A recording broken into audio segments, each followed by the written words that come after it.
ایک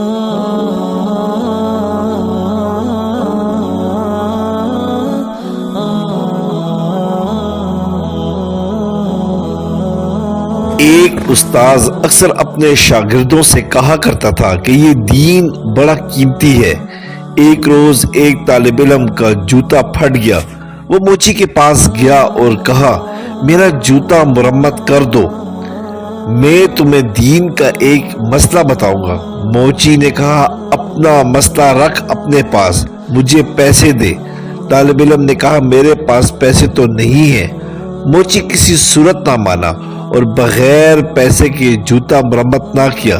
طالب علم اپنے استاذ کے پاس گیا اور سارا واقعہ سنا کر کہا، لوگوں کے نزدیک دین کی قیمت کچھ بھی نہیں۔ استاذ عقل مند تھے۔ طالب علم سے کہا، اچھا تم ایسے کرو، میں تمہیں ایک موتی دیتا ہوں، تم سبزی منڈی جا کر اس کی قیمت معلوم کرو۔ وہ طالب علم موتی لے کر سبزی منڈی پہنچا اور ایک سبزی فروش سے کہا، اس موتی کی قیمت لگاؤ۔ اس نے کہا، تم اس کے بدلے یہاں سے 2-3 لیمو اٹھا لو، اس موتی سے میرے بچے کھیلیں گے۔ وہ بچہ استاذ کے پاس آیا اور کہا، اس موتی کی قیمت 2 یا 3 لیمو ہے۔ استاذ نے کہا، اچھا اب تم اس کی قیمت سونار سے معلوم کرو۔ وہ گیا اور پہلی ہی دکان پر جب اس نے موتی دکھایا تو دکاندار حیران رہ گیا۔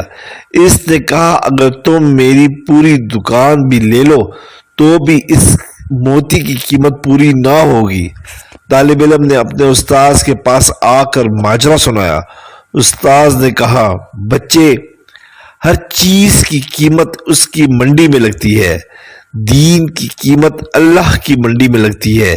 اس قیمت کو اہل علم ہی سمجھتے ہیں، جاہل کیا جانے دین کی قیمت کیا ہے۔ سبسکرائب کریں، لائک کریں اور بیل آئیکن پہ کلک کریں تاکہ آپ کو اس طرح ہی پیاری اچھی اسلامی ویڈیو ملتی رہے۔